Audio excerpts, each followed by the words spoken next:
We are back on It's Always Game Day in Cincinnati. Lindsay Patterson, Mike Santagata. Mike, how you doing? I'm doing pretty good. How are you doing, Lindsay?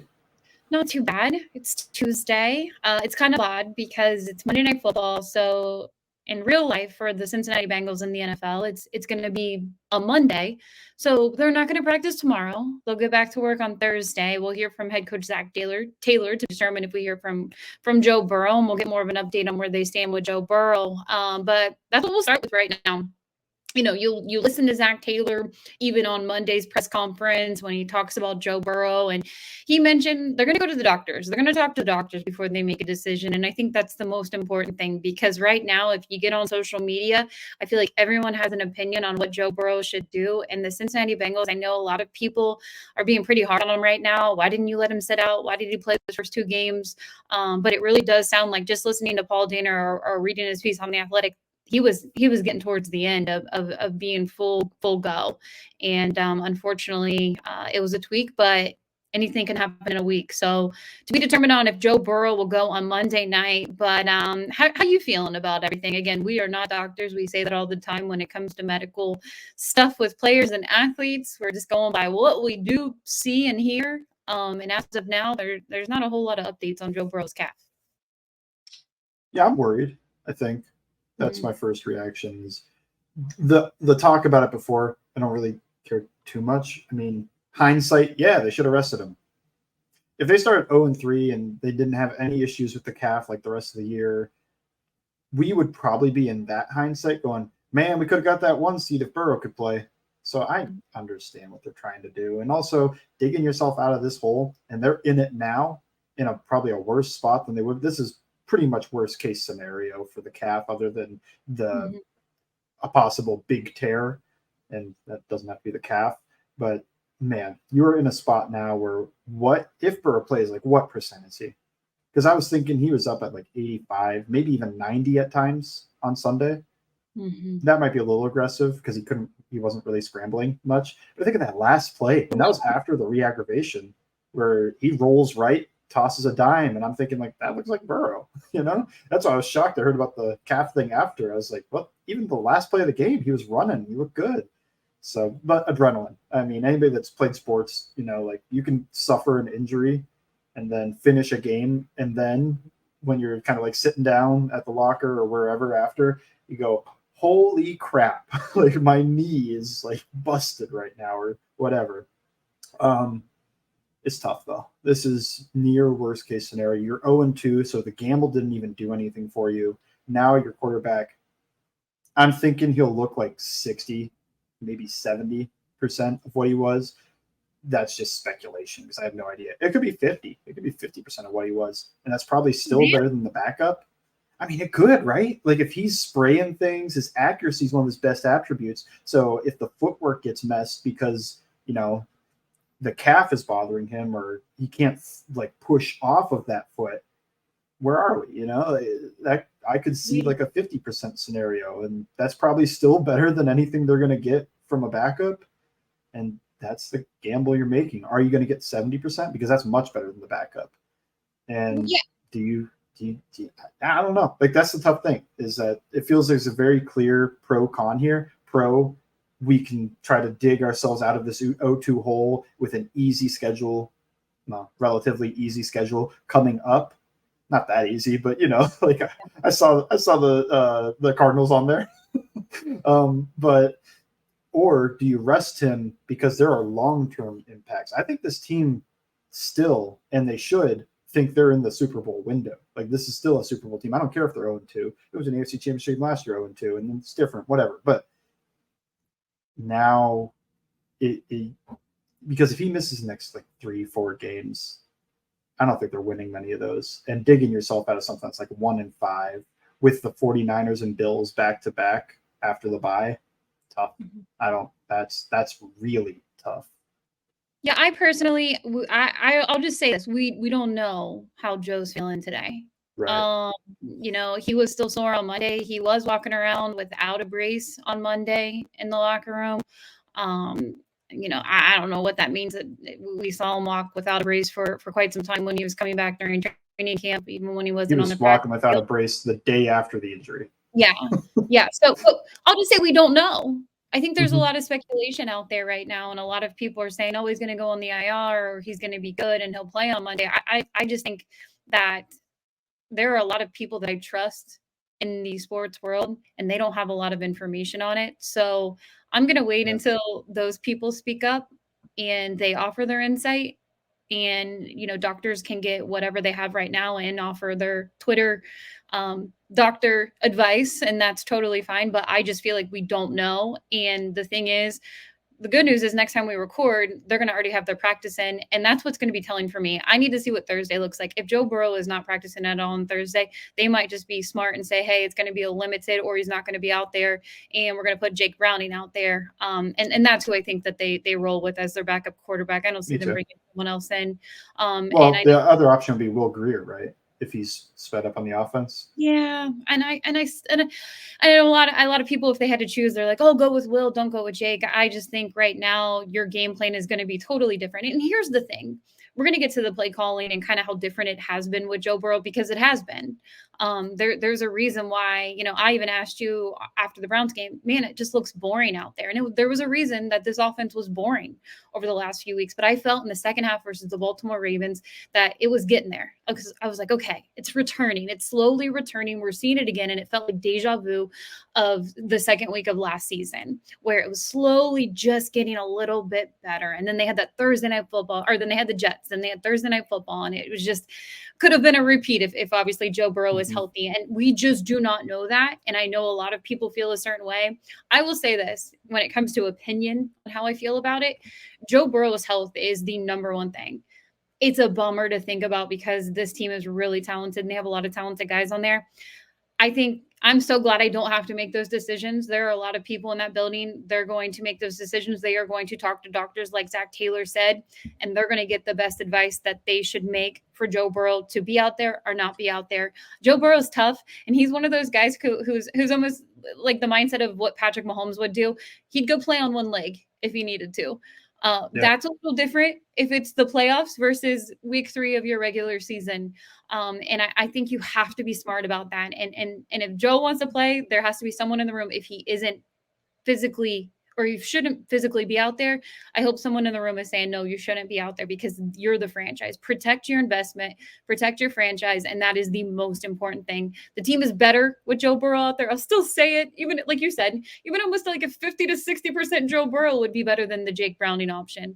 Yeah. But at this point, we just don't know. And them having Wednesday off doesn't help, but it does give them an extra day. So we'll see. We'll see if they said Joe out for 1 game, 2 games. I know a lot of people look at the stretch and they're like, oh, it's an easy stretch. It's the NFL. No game is easy. Anything could happen. Right now, Matthew Stafford is playing like an MVP, and he's putting up 600 yards in 2 weeks. So that's not going to be an easy matchup on Monday Night Football. And then you look on their defensive side, and everybody remembers that guy in the Super Bowl. So, you have a tough decision to make. And for me personally, if Joe isn't feeling it, and I would say even if he's like 60%, you send him out Monday Night Football. You just do. Maybe it isn't an IR situation, because their bye is early this year, and they just take it week by week with Joe, and maybe 1 game rest. Maybe he doesn't go and play the Titans, and then you return to, you could be starting 0-4, and you just try to figure out, where do we go from here? And if Joe isn't getting any better and the calf is still bothering him, then you got some tough decisions to make at the bye, because we could be in a similar situation where Joe goes on the IR, and we're still where we were at the beginning or at the end of training camp, and he's not ready to go full go. Yeah. And I mean, the worst outcome is to look at Rodgers for the cautionary tale. He had a calf strain in camp, and then he played on it week 1 and made it 4 snaps and tore his Achilles. Kevin Durant did the same thing in basketball, had a calf strain, and it's the finals. I'm going to get back out there, and tore his Achilles. So that is the real disaster scenario. Like, if he gets out there, your re-injury risk isn't just the calf anymore, and it never really was, but especially now that it's been re-aggravated to me, I feel like your re-injury risk could be something more serious. And the last thing that the Bengals need is for Burrow to go through a surgery, go through 8 months of rehab, and not be ready for training camp, not be ready for the start of the next season. That is the worst possible case. It could not. It could, they could play him, be aggressive. He could get out there. He feels good enough to play, and nothing happens. And then this turns the season around, because that is the other part of this, is he goes out there Monday night and he leads them to a victory against the Rams. And then the next week he goes out there and he gets another win. And you're like, okay, we're at 2-2. And, maybe Burrow doesn't look MVP Burrow, but it's clear like the offense is moving, or, whatever. Like this not saved our season, but like we've turned it around. Mm-hmm. Then I think they play the Cardinals in week 5, which that feels, you don't want to overlook anybody. No. But that certainly does feel like you should go out there and win, guys, at least from my perspective. But yeah, I mean, that's the tough part. It's how, and I think a lot of it comes to Burrow, how he feels, what the doctors say. I don't think this is so much a Zach Taylor's stupid for playing Burrow or something. It's like, well, maybe some coaches would tell him, no, you can't play, or maybe the front office or whatever. But I feel like at the end of the day, I trust a doctor's opinion more than my head coach, more than the player, but I trust the player's opinion on how he feels a lot. Is the player fully telling the truth? I mean, that's up for debate. Like, there's guys all the time that'll say, I'm good, man, I'm good. Send me back out there. And they shouldn't be. But to me, this is kind of a doctor has to evaluate. I don't know if they do MRI for re-aggravation of calf strains or anything, but it feels so much like a feel thing, right? Like if he feels good to go, or if the doctor says he's good to go and he feels okay, it's tough. It's tough. And it's hard to think about losing the entire season from a calf strain, right? Because start 0-2, and if you get shut down for 2 or 3 weeks and you get to 0-4, 0-5, that hole is probably too deep to dig out of. Yeah, I just wouldn't. At that point, you think about, like I said, you're protecting your investment. If you're sitting at 0-5, 0-4, I think then you don't even. And Joe's still at like 80-90% from that. I would probably shut him down, to be completely honest.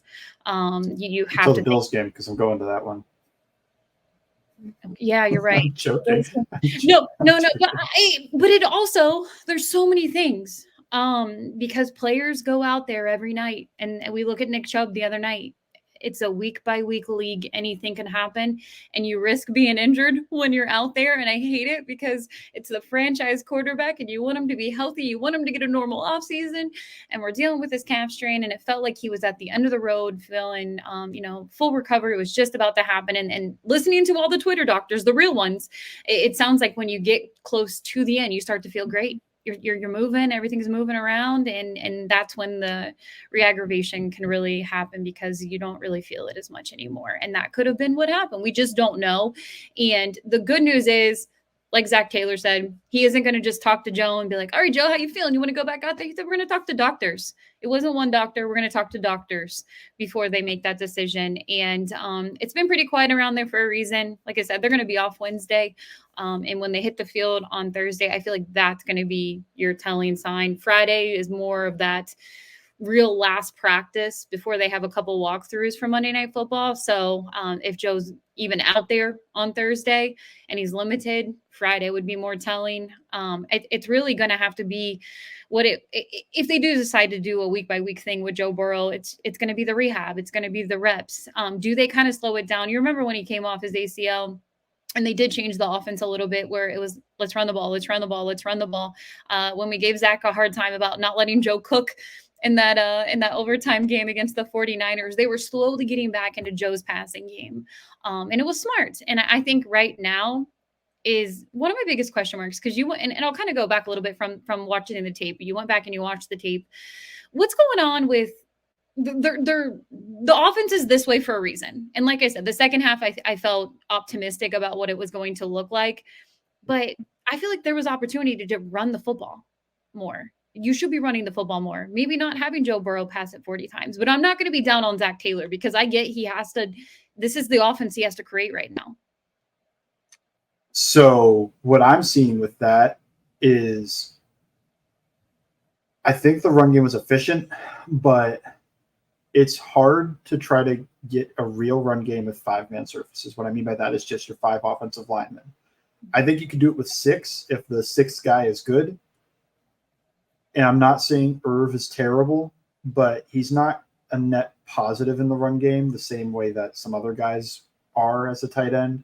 He's more so a guy that can survive in line, and then there are going to be plays that he doesn't win at, and they don't play with a fullback.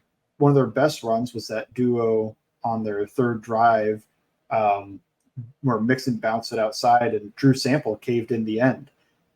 You kind of need that when you're going, if you're just going to pound the rock, you need your secondary blockers, your tight ends, for some teams a fullback, some teams a wide receiver. You need those guys to really be able to assert themselves and provide an extra force for the front. And I don't think the Bengals have that right now unless they just want to play with Drew Sample out there. But that comes with other limitations in the passing game, as we all know. It's tough.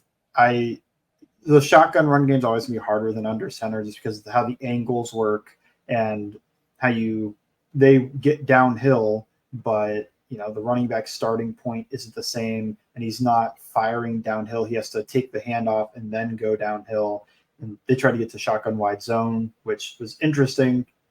I'm hoping just as a change up, because I don't think you could do that as an offense the same way you could under center. And they weren't good at it under center anyway last year. Different players this time. Well, one different one. It's tough because I do think the run game, if they wanted to, they could establish it. They could go Drew Sample. They could try to just pound guys into submission. There's a lot of runs you can get to with a 6-man surface. With a 5-man surface, you gotta get creative other than just like an inside zone play. Can't run duo, which is one of their more popular concepts. You can't run power. They got to this play called Dart from Rich Rodriguez at West Virginia, where they pull the tackle around, and that works, but they don't get to it very often. The thing I really want to see is them get to some draw plays, because they're such a pass-heavy team. I just feel like it makes so much sense to fake pass and let's run, but they still haven't gotten there. It's tough. I don't know if they have the equipment right now with the starting group to be able to try to pound the rock, even though it's been efficient and Mixon's been awesome. I feel like if you're going to try that, you kind of have to just roll Drew Sample out there. But then does that become a tendency that the defense is going, okay, when Drew Sample checks in, let's load the box? And that comes with other issues. So I don't know. I think there's a whole lot going on, and it does make sense to me why they haven't tried to just run the ball. They also fell behind early in this game, so you're going to pass more there. But it was tied, too, right before the interception. So I don't know. There's a lot of factors go into this. I think the main one is just their spread, and they're playing with 5-man surfaces because Irv hasn't been a net positive as a blocker. He's been maybe a net neutral, maybe a tiny net negative. But if he's not giving it to you, you don't have a Ben Skoranek type or what Stanley Morgan was. He's not active anymore, so you don't have that wide receiver that can come in and just try to grind some guys to the dirt. It'll be interesting because I think they're going to have to run the ball more, whether or not it's Burrow. And It's really interesting if they go to what Jake Browning, Will Grier type, where they're probably going to ask that guy to get under center, and they're just going to try to pound it. Yeah, I think, oh goodness, that game absolutely just feels like someone took a pen to a balloon, to be completely honest with you, because it was going to be so exciting. It was Monday Night Football. It's the Ring of Honor. And right now there's so many question marks to what that game is really going to look like. And when you're 0-2, it just feels like, man, if Joe Burrow doesn't throw the interception in the second half, or they're able to get a stop on defense, that we look at that Ravens game and you're like, you got out of that one, you're 1-1. But the situation that you're in right now, 0-2 in your division, and I've said it before, I said on the podcast after the game, it's different from your 0-2 last year. Just, we got to stop with the comparisons of, oh, they've been here before. And look, I hope I'm wrong and we can run this tape and this team grinds it out and Joe Burrow just has to deal with the calf strain all season, because quarterbacks have. I hate using the Aaron Rodgers comparison because obviously I know a lot of people look at this season and they're like, oh, he had a calf strain in OTAs and then he tore his Achilles in the game. He also has played a whole regular season with a calf strain before, and it was just something that was nagging and he had to play with, and it's I'm sure painful. And it's not ideal. And I wish Joe didn't have to deal with any of it. And I wish he could be fully healthy because the league is better when Joe is 100%. But this is just kind of what you're dealing with right now. And the offense, I think a lot of us, it's so easy to criticize Zach Taylor. And I've even questioned, like, what's going on, man? I feel like we're right back to the very slow start. This offense can't get anything going. And then you hear it and you're like, look, they're doing what they can right now. They're trying to adapt and make it a little easier for Joe Burrow while he has this calf strain and he's not 100%. And we noticed that most of, I would say almost a game and a half, because the second half looked a tad bit different. But even Jamar Chase. A lot Chase. different to me. Yeah, I mean, they averaged 52 yards a drive in the second half. And Joe looked back. I mean, there are clips of Joe. I mean, it's just like he's back. That throw that throws to T. Higgins for the touchdown was just, it's one that we would be playing on loop. We'd be looking at it. If they win that game, we're like, oh my goodness, what a throw by Joe. But it's where they're at right now, and it's just really unfortunate because it felt like he was towards the end of kind of dealing with that calf strain. So we'll see what happens. There's so many, goodness, I think I've read so much about calf strains over the last 6 to 7 weeks. There's ones where it's like it's sore for 3 days, and it's just a re-aggravation right now, and we just don't have a whole lot of answers, and we won't until we hear from Zach Taylor, and then we kind of see from practice if Joe Burrow is back out there on the injury report. Obviously, he's going to be getting treatment this week, so to be determined on who the quarterback is, and maybe they make some Wednesday news. But as of now, it's pretty quiet over at One Paycor Stadium. We'll stay with the offense right now. I feel like it's really easy for a lot of people, especially in the national media, to point to the offensive line and just say, offensive line still bad in Cincinnati. That offense is really bad. They can't get anything going. We've talked plenty about Joe Burrow's calf strain. How's the offensive line looking after 2 games? So I thought they were bad in the first game, but this second game, they were good. They're legit good, especially in pass protection, protecting Burrow. Orlando Brown was awesome. I gave him 1 pressure in my watch. Jonah had a couple. Volson had a couple, and even Kappa had 1. Karras had a clean slate, but it's also an even front team that didn't really try to attack him too much, but he makes some awesome plays. There's a play where he blocks 2 guys on the one play, which is just so cool. I love that. Thought they played pretty well, though. I know this isn't the most intimidating front, but this is a solid group. Like, I don't think there's a lot of these guys that are bad. I think like guys like Matabike, Owe, who did leave the game eventually, Clowney, they've all been pretty good this year so far.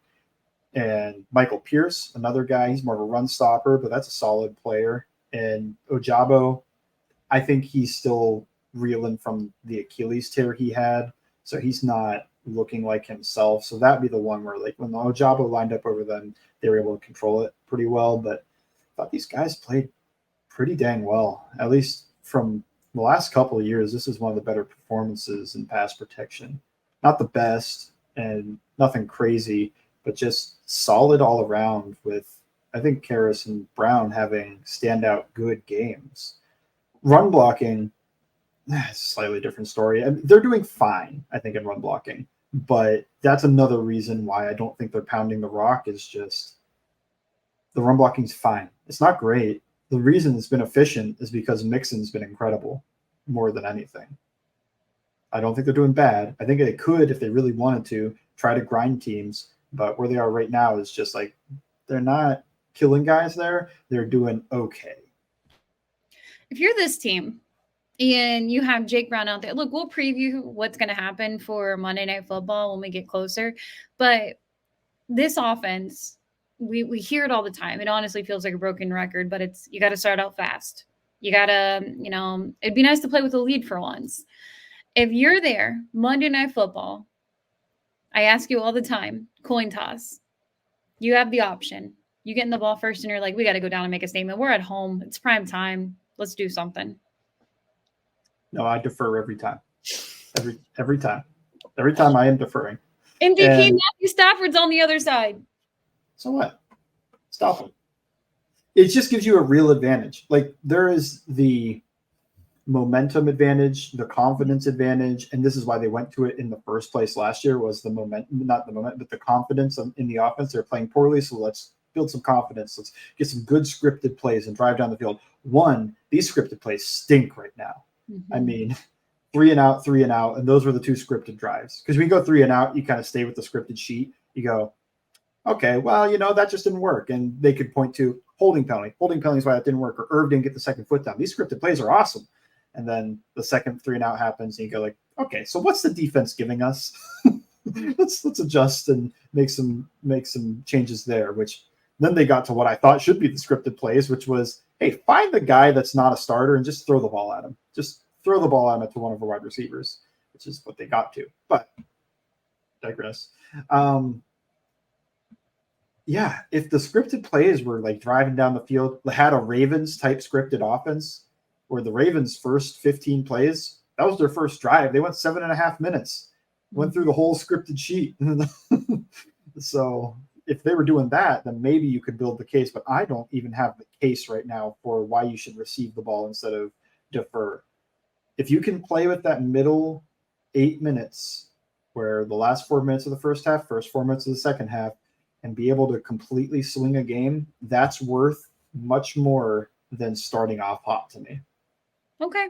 Well, it would be nice for once for them to play with a lead. At some it point, would. I agree, but I think falling behind like 3-0, even 7-0, you're not getting anything crazy. It's when you start falling behind 2 scores, and then you go, okay, we got to really adjust things here. We can't play with a lead. When it's real early, I feel like you just run the offense, but you can't do that when you fall behind multiple scores like they did.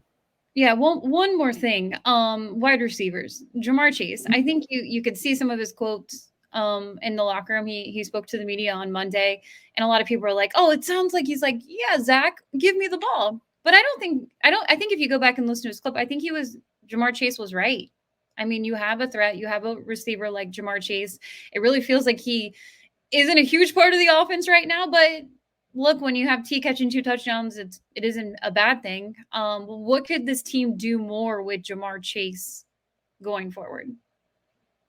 So they are using him a little bit as a decoy, and that does make sense when all eyes are on him. Just look at that Mixon catch and run, where the fake handoff to Jamar Chase drew like 3 guys in. And that's a fake handoff.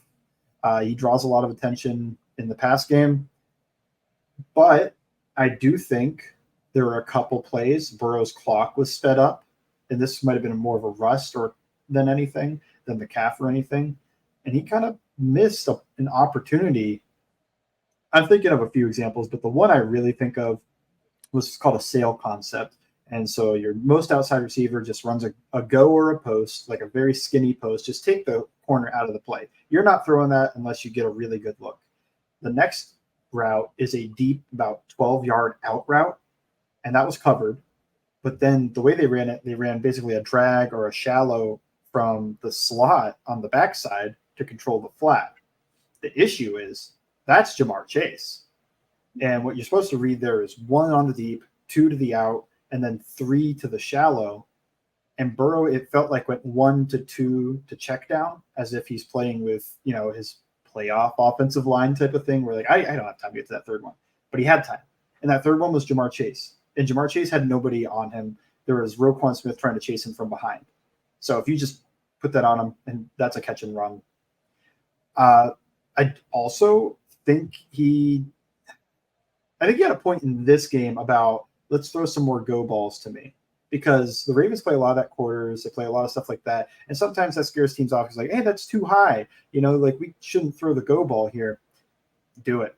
Throw the go ball against too high, because when it's quarters, they're not playing over the top on you.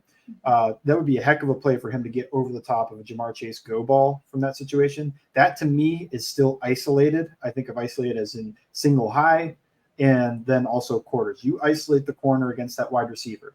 And I would be fine throwing a few of those. Just let's see it. Let's see a couple, because that's what Jamar Chase is best at. Let's see him down the field as a vertical threat. I also think there is a slight case that Jamar Chase should be playing better too. I'm not trashing him. He's an awesome player. He's the best receiver on the team, top 5 wide receiver in the league. He didn't catch the jump ball against Rock Ya-Sin. I think he could have set up Rock Ya-Sin better too.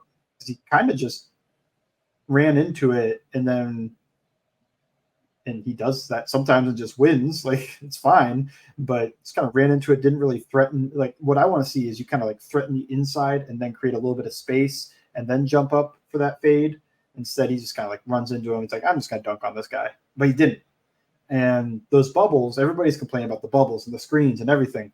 Well, if Jamar Chase makes that first guy miss, some of those are explosive plays. And Jamar Chase usually does make that first guy miss. So I know what they're doing here. It's just, let's throw an easy one and let's just get a ton of yards. Let's have Burrow get 50 yards on one pass play, and all he had to do was just flip it out to Jamar Chase. But he hasn't made that guy miss yet. And that's a little bit frustrating. So I get both sides of the frustration. I think you should work him down the field more, work where he is best. And I also think that it could just be variance. Like, hey, he got tackled on a couple of those, and that just happens because these are NFL players. But when I think of, the best Jamar Chase games, and this isn't to say he's playing poorly. I think he's still playing like a B level or something for what I would expect of him. It's just not at that A level I expect of him. It's not at that alpha dog, like, I am in the conversation. I'm as good as Justin Jefferson. Like, we play different, but I'm as good as that guy. Hasn't been there. It's been more so like I'm the next tier after Justin Jefferson, which, hey, you'll take that. But I want to see him playing at the tier that's like, I am as good as Justin Jefferson. Like, give me the ball. And those little bubbles, they turn into explosive plays. We're not angry about them. We're more so going like, whoa, look, did you see Jamar Chase make that guy miss and then go 30 yards down the field? Like, what a change in the offense. And not a design thing. It's nothing. It's just let my players be good. So that's just my long thoughts on this. I think they should get the ball to him more. I think using him as a decoy is smart, but maybe they lean into it a tiny bit too much. I think Burrow has to be a little bit better about it too. Just find Chase and feed him a few extra targets, especially when, like, okay, the concept I like got shut down. Instead of going right to the check down, maybe you just go, what's Jamar up to? Let me take a peek on the backside, because that's why he's checking it down so much. It's like, the play I like, they covered it well because this team knows the Bengals. They've played them 100 times. But that got shut down, and maybe it was a T. Boyd concept or a T. Irvs concept or something, and he just checks it down to Mixon. Let's keep alive. Let's play another, let's play live another day. Instead, there were a couple times, at least one, where if he just hung there and just kind of like went all the way to the backside, which isn't that common, but hey, Jamar Chase isn't common either. Went all the way to the backside and went, oh, wow, Jamar is open. Let me just throw this. Or Jamar's got a good shot at catching this ball. I could see that being a way to get him more targets, but the go balls is interesting and I think kind of smart. I would do it. I would call some up. If you're really worried about the quarter's safety making a play on there, just run something that occupies him, like a post from the slot from Boyd or something. Because then the safety is going to have to match that. And now I have Jamar Chase one-on-one down the field. And I'll take that every time. Yeah, I agree. I agree with both sides on that. And maybe they changed it up. We don't know. We don't know what Monday will look like, but it'd be really nice for Jamar Chase to get in the end zone. That would be really good, refreshing to see a touchdown from him. Felt like he had one on Sunday, but unfortunately didn't work out. Moving on to the defensive side of the ball to wrap up our podcast tonight. The defensive line, I want to be completely honest with you. We talked about it before they got into the Baltimore Ravens game. When you put pressure on Lamar Jackson, and I know he's an amazing athlete and quarterback, but when you put pressure on him, he struggles. There was no pressure on Lamar at all. And you're putting a lot of money on that defensive line that we thought could get pressure this year. I was a little underwhelmed with what the defense looked like on Sunday. To be honest, I'm mostly underwhelmed because I thought a giant mismatch in this game would have been Trey Hendrickson against a backup left tackle and Patrick McCarry. And McCarry's one of the better backup left tackles in the league, but still a backup. He still wouldn't start on most teams. So I was thinking, okay, well, he should have a great game. Now, he doesn't have a great game, and you're watching the broadcast, you don't catch everything. I just threw it away as in, like, oh, they probably chipped the crap out of him. They probably gave so much help, but they didn't. They had Trey Hendricks had ample opportunities to take advantage of that matchup, and he didn't. And some of it is actually the plays he won and had a dominant rep. I'm thinking the strip sack, a penalty called it back. Mm-hmm. That is frustrating. But it also didn't look like Trey Hendrickson against a backup tackle. I think we're allowed to ask for better performance because I thought it would look like what Myles Garrett looked like to the Bengals, where man, get some more hands on that guy. He's wrecking this game. Like, you got to do something to stop Myles Garrett. The Ravens, at no point, it felt like they were going like, man, we got to do something to stop Trey Hendrickson. It just was, hey, Patrick, you're doing a great job out there. I think Patrick McCarry probably deserves a game ball for the performance he gave out. It was awesome. Morgan Moses on the other side, I don't think he allowed a pressure to Sam Hubbard. Maybe one. So that's tough because I think of them as similar level players. The center, they didn't take advantage of too much, but at the same time, that's tough because it's hard to isolate the center, harder at least, than it is to get the tackles or the guards, because you're usually having that center help or be helped a majority of the game. Reeder had a pressure on Zeitler, and he had one, I believe, on John Simpson as well. But your nose tackle can't be your second best pass rusher. You need BJ Hill to get some pressure. You need Zach Carter to get some pressure. I thought Carter, I was so excited for him after last week, and now I'm back to that's not consistent. He had a bad game in my mind. Josh Tupou is the backup nose tackle. He had a bad game stopping the run, and he doesn't give you anything as a pass rusher.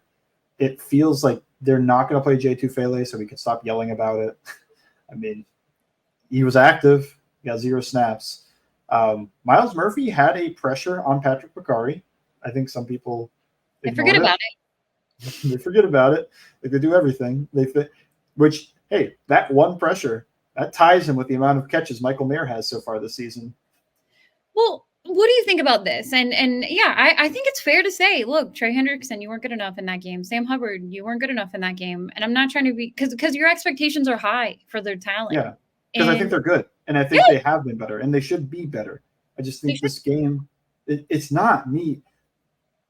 I get so frustrated on Twitter though, because it's like I point something out or I say somebody should be better. That's not me saying that player's trash or he's garbage or he shouldn't be on the team or anything like that. I'm just half of this is because I think this player is good. I think this player is a really good player, and I expect a little bit better. So that's where I am on it. Because somebody got mad because, oh man, not pressure related, but I thought Logan Wilson had a rough game. And he did have a rough game. And everybody started getting on me about it. It's like, I'm not saying Logan Wilson's bad. I'm not saying he doesn't deserve that contract. I think he does. I think he's a great player. And that's why I expect better. And whatever. I'm just, we're just analyzing the game and looking at it. We're not in the room, so like we shouldn't demand better or anything because he's not playing for us. But I think I have expectations of Logan Wilson being a really good player out there. I think I have expectations of Trey Hendrickson being a near all-pro level pass rusher. And neither one of those things happened. I expect one of these backups to be able to provide something. And yeah, Joseph Ossai's hurt. It just feels so much like last year where your second best pass rusher is a nose tackle that shouldn't even be on the field for passing downs because that's not where his value is. And none of these guys are stepping up. And a little bit of it is how the Bengals construct their defensive line. They love pocket pushers. They love guys that, are great run stoppers. But Larry Ogunjobi left 2 years ago, and it really feels like they just never found another Larry Ogunjobi type because he was the second best pass rusher when he was here. Did you see him last night? I sure did. I said it when they initially let him go. I was saying it is hard to find Larry Ogunjobi types. Like, I get that he's not consistent. I get that there are other issues, and I know why coaches aren't that into him. It's the same reason they're not into Jay Tufele, because getting a splash play and then giving up a splash play isn't even in their minds. But if you could get a guy like Larry Ogunjobi in the pass rushing department, they need it. They need a guy like that right now. And one more quick thing, and then we'll hit on Dax Hill and we'll wrap up this episode. Joseph Ossai, it honestly feels like he's going to be returning soon. It really does. I mean, he was out there in practice last week, and I think again they're trying to be smart with his injury, and this could be the week that he returns. Is that going to be the difference maker on getting pressure? It might. I think Cam Sample's been okay in that department. Not consistent enough, but Osai is a guy that I pegged as my breakout, and then he had the injury. I think Osai could be legit, and I think that it could happen in this game coming up or whenever he comes back. He's got tools that the other guys don't have. Murphy has tools too. He's so raw, and getting a pressure against Macari was good enough for me. Like getting one of those, that's what I'm looking for. One pressure, and I'm hoping the sack comes eventually, like next game or two. But where I am right now is like, okay, he's flashing a little. Osai, I'm expecting like not just flashes. Like this guy, I think he's going to be good. He was good in that Chiefs game in the AFC Championship game. It could be the difference. It could just be as simple as that, as Trey Hendrickson and Joseph Osai opposite each other at the same time on the field. You can't double team everybody. So they're just winning one-on-ones left and right. I think this game, it's an opportunity. Do you know who the Rams tackles are off the top of your head? No, I think it's Alaric Jackson. The other one's Rob Havenstein. He's been there forever. So that one's just, I just know the Rams right tackle.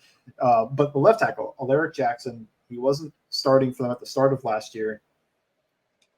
He's probably like Patrick Macari level. Like, oh no.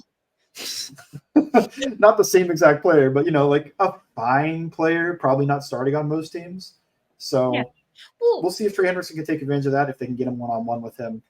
Hey, Trey Hendrickson has like a 2-3 sack game. I won't stop talking about how good he was.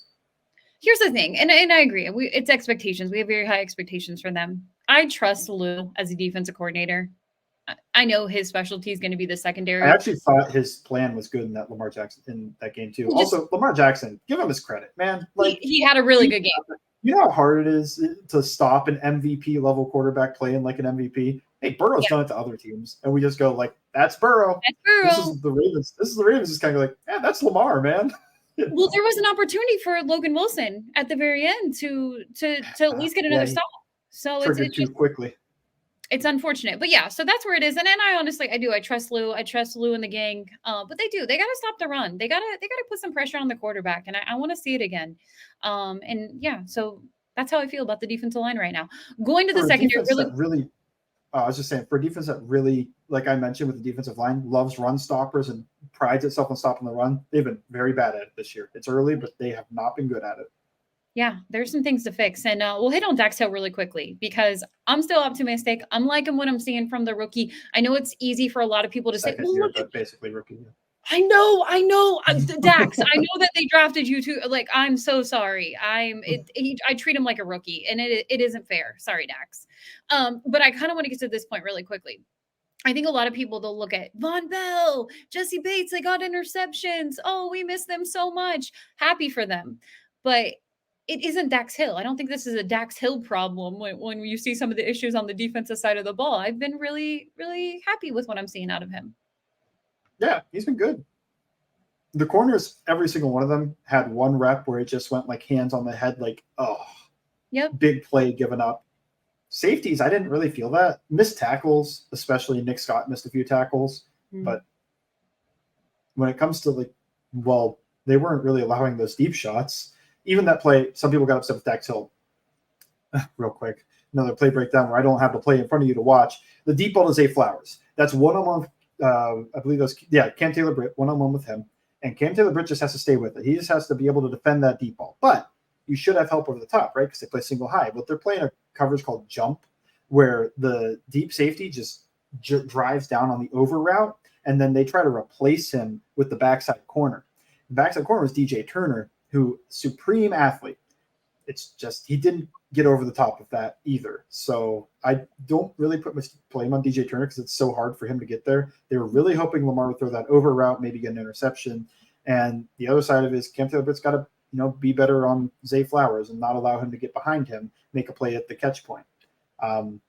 So I don't even put that on him. I think that was the coverage call, that he was asked to jump that guy. He was not doing that freelancing move by somebody's eyes. I think he was supposed to do that. Other than that, what bad play did he have? Because I can't think of too many. I thought he had some good ones. Dax Hill's looking like a really good player. I think that's where I am right now. And this is basically his rookie year as a safety. He's doing everything, and he's doing it at a pretty good level. Yeah, I'm never gonna get over knock. I'm always gonna say he's a rookie this year. I can't stop because it's his first real year at this position, everyone. So I apologize if I do it again. But that's where we are on the defense, offense side of the ball. We're gonna wrap it up with this podcast. You have plenty of work over on All Bengals. What's up there right now? Well, right now is my quick reactions to the game, takeaways, whatever. And while you're listening, I should have an article up. I can't decide if I'm going to – I feel like it's just go pessimistic, but I'm probably going to look at the scripted plays and those first 6 in this game and then maybe the first drive of the Cleveland game as well and just try to see, like, what exactly are they trying to do, why is it not working, and what can change. All right, make sure you go check it out. And when we're back later this week, we're going to preview Monday Night Football, the Bengals versus the Rams, and hopefully an update on Joe Burrow. Make sure you're following along Bengals_Sands. You can follow me at Lindsay Patterson. And thank you for listening to It's Always Game Day in Cincinnati.